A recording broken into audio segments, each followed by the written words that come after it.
YSRCP party కేంద్ర కార్యాలయంలో బొత్స సత్యనారాయణ మాట్లాడుతున్నారు. ఇప్పుడు లైవ్లో చూద్దాం. ఈ విషయంపై ముఖ్యమంత్రి ఒక విధంగా మాట్లాడుతున్నారు, మంత్రులు సంబంధించిన మంత్రులు, ఆ జిల్లాకు చెందిన మంత్రులు ఇంకో విధంగా మాట్లాడుతున్నారు, పోలీస్ అధికారులు ఒక విధంగా మాట్లాడుతున్నారు.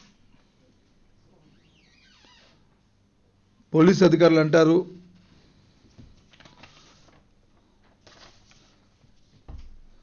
స్థలంగానే మార్చుకుంటే మాకు ఇవ్వడానికి అభ్యంతరం లేదని ఐజీ స్థాయి అధికారి వచ్చి మాట్లాడుతున్నారు. ఆ జిల్లాకు సంబంధించిన మంత్రులు ఇద్దరు రద్దీ లేని ప్రాంతాల్లో అయితే మాకు అభ్యంతరం లేదని వారు మాట్లాడుతున్నారు. ముఖ్యమంత్రి అయితే ఇంకొక అడుగు ముందుకేసి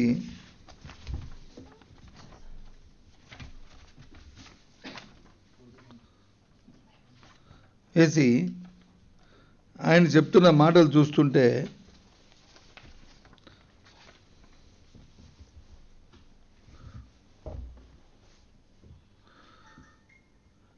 నిబంధనల ప్రకారం దీనికి అనుమతి ఇవ్వడానికి వీల్లేదు. ఎవరైనా చచ్చిపోతే దరఖాస్తు పెట్టుకుంటే నిరాదీక్ష చేస్తారని చచ్చిపోతారని దరఖాస్తు పెట్టుకుంటే దానికి అనుమతులు ఇస్తామా అని చెప్పని వారు వచ్చి మాట్లాడుతున్నారు. అవహేళనగా, తల బిరుస్తనంతో, అహంభావంగా వారు మాట్లాడుతున్న మాటలు అవన్నీ కూడా ఈ రాష్ట్ర ప్రధానికాన్ని ఒకసారి ఆలోచన చేయమని కోరుతున్నాం. ఈ ప్రభుత్వం తాలూకు వైఖరి ఏమిటనేది విషయం. ఈ నిరాహార దీక్ష లేదు, ఇలాంటి కేంద్ర ప్రభుత్వం ఒత్తిడి తెచ్చే విధానాన్ని రాష్ట్ర ప్రజల్ని అన్ని పక్షాలని కలుపుకొని అధికారంలో ఉన్న పార్టీ చేయవలసిన కార్యక్రమం ఈ కార్యక్రమం. వారు రాజకీయ వ్యాపారాల కోసం, వారు రాజకీయ లాభాపేక్ష కోసం రాష్ట్ర ప్రయోజనాలను పణంగా పెడుతున్న ఈ నేపథ్యంలో ప్రధాన ప్రతిపక్షంగా బాధ్యతగా రాష్ట్ర ప్రజల ప్రయోజనాలను ఆశించి, రాష్ట్ర అభివృద్ధిని ఆశించి, రాష్ట్రంలోని యువత తాలూకా భవిష్యత్తుని దృష్టిలో పెట్టుకొని జగన్మోహన్ రెడ్డి గారు మా వైఎస్ఆర్సీపీ పార్టీ నిరాహార దీక్ష చేస్తూ తద్వారా కేంద్రం మీద ఒత్తిడి తీసుకొచ్చి రాష్ట్ర ప్రభుత్వంలో కదిలికి తీసుకొచ్చి ఆ కార్యక్రమం చేయడానికి తలపెడితే వారు మాట్లాడుతున్న మాటల్ని ఆంధ్ర రాష్ట్ర ప్రజలందరినీ కూడా ఒకసారి ఆలోచించమని కోరుతున్నాం. ఏదో విధ ఏం మాట్లాడుతున్నారు వారు మాట్లాడుతున్న మాటలు. వారంటారు మీకు వచ్చి అనుమతి ఇవ్వాలా, చచ్చిపోతారంటారు. మేము అడుగుతున్నాం చంద్రబాబు నాయుడు గారిని, మరి మీరు 2010 సంవత్సరంలో మీరు హైదరాబాద్లో బాబు నిరాదీక్ష ప్రారంభం, నిరవధిక నిరాదీక్ష ప్రారంభం, తనను ఆశీర్వదించాలని ప్రజలు టీడీపీ నేత కోరిన నేపథ్యం. అదేవిధంగా మళ్ళీ ఢిల్లీలో ఆయన నిరాదీక్ష చేసినప్పుడు మరి ఏమని అనాలి? ఆయన చనిపోవడానికి చేశారా? లేదు, రోజు భోజనం చేసి, రోజు చేస్తూ దొంగ నిరవధిక నిరాదీక్షలు చేసి మరి ప్రజలను మభ్యపెట్టడానికి, ప్రజలను మోసం చేయడానికి ఈ కార్యక్రమం చేశారని అడుగుతున్నాం. ఇది ప్రజాస్వామ్యంలో ఇది హక్కు. ఈ నిరవధిక నిరాదీక్ష చేయడం వల్లే, శాంతియుతంగా పోరాడడం వల్లే ఆంధ్ర రాష్ట్ర అవతరణ జరిగింది. ఆ విషయం మర్చిపోవద్దని చెప్పిన చంద్రబాబు నాయుడిని హెచ్చరిస్తున్నాం. ఆ రోజు పొట్టి శ్రీరాములు గారు అన్ని రోజులు నిరాదీక్ష చేయబట్టే ఆంధ్ర రాష్ట్ర అవతరణ ఏర్పడింది. ఈరోజు స్వేచ్ఛా స్వాతంత్రాలతో ఇవాళ మనం హాయిగా బతుకుతున్నామంటే ఆ రోజు పెద్దలందరూ కూడా చేసిన త్యాగాలు, పూజ్య బాపూజీ చేసిన నిరాదీక్ష వల్లే ఈ దేశానికి స్వాతంత్రం వచ్చే విషయాన్ని మర్చిపోతున్నారు. ఇది శాంతియుతంగా, ప్రజాయుతంగా, చట్టబద్ధంగా చేస్తున్న కార్యక్రమాన్ని అవహేళన చేస్తూ అహంభావంతో వారు కళ్ళు పైకి ఉండి చెప్తున్న మాటలు.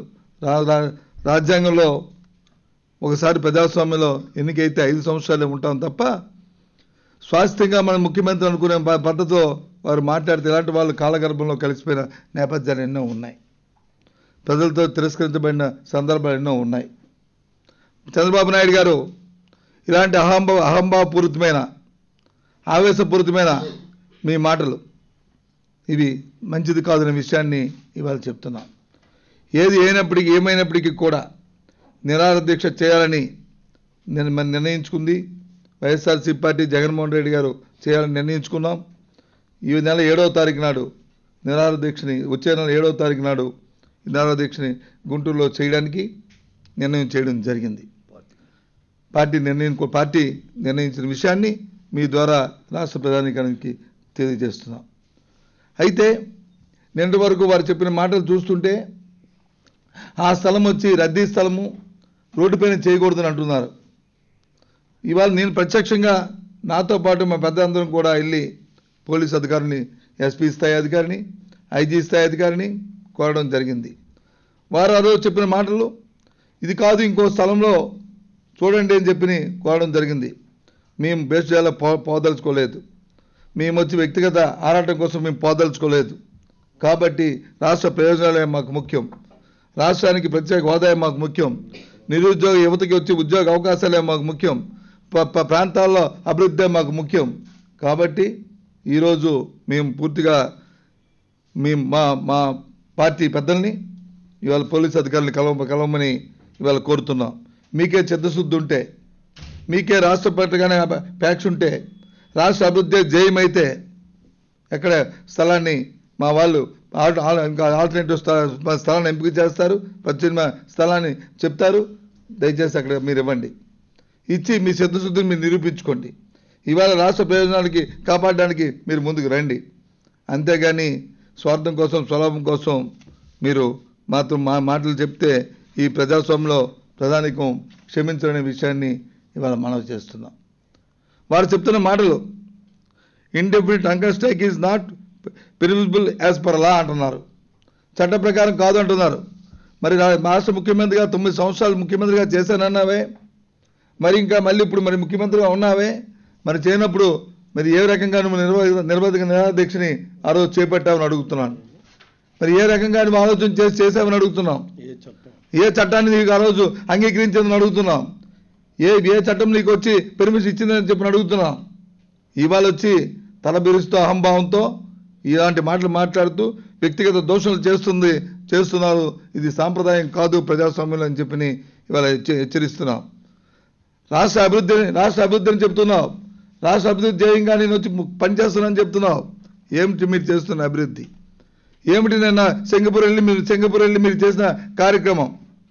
ఈ రాష్ట్ర రాజధాని అనే పేరు చెప్పి రాజకీయ వ్యాపారం చేసుకోవడానికి నీకున్న పూర్వపున్న నీ వ్యాపార భాగస్వాములకి స్విచ్ ఛాలెంజ్ అని చెప్పని ఇవాళ మొత్తం ఆంధ్ర రాష్ట్రం తాలూకా ప్రయోజనాల్ని, రాష్ట్ర తాలూకా మొత్తం అంతా కూడా వారికి సింగపూర్ ప్రభుత్వాన్ని తాకట్టు పెట్టి ఇవాళ చేసుకోవడానికి, నీ స్వార్థం పెంచుకోవడానికి, అవినీతి కోసం చేస్తున్న కార్యక్రమాన్ని తీసుకొచ్చి ఇవాళ అభివృద్ధిని చెప్పడానికి సిగ్గు లేదని చెప్పి అడుగుతున్నాం. ఇవాళ అడుగుతున్నాం.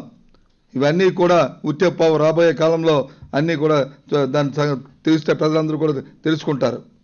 ఏదైనప్పటికీ కూడా ఈ రాష్ట్ర ప్రయోజనాలు మాకు ముఖ్యం, రాష్ట్ర అభివృద్ధి మాకు ముఖ్యం.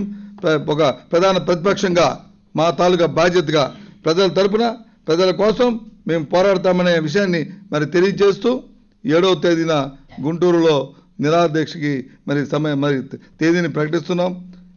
ప్రదేశాన్ని కూడా ఇప్పుడు వెళ్ళి వారికి పోలీస్ అధికారులకు కూడా మరి తెలియజెప్తాం. ఆలోచన చేసి పోలీసు అధికారులు ఏదైతే మీరు ఇచ్చిన మాట ఉందో మాకు, ఆ మాట ప్రకారం మీరు దాని మీద నిర్ణయం తీసుకోవాలి తప్ప ప్రభుత్వానికి కానీ తలవొగ్గి వారు చెబుతున్న తలబిరుసు మాటలకు కానీ, వారు అహంభావపూరితమైన కార్యక్రమాలకు కానీ మీరు కానీ ఒత్తాసు పలికినట్లయితే చట్టం చూస్తూ ఊరుకోదు. ప్రజాస్వామ్యంలో స్వాస్థ్యం కాదనే విషయాన్ని కూడా అధికారులకి హెచ్చరిస్తున్నాం. ఈ సందర్భంగా తెలియజేస్తున్నాం అధికారులకు కూడా. ఎవరో ఒక్కొక్కరు నార్మల్ ఫార్మ్లో రమ్మన్నారు. మండే ఉంది.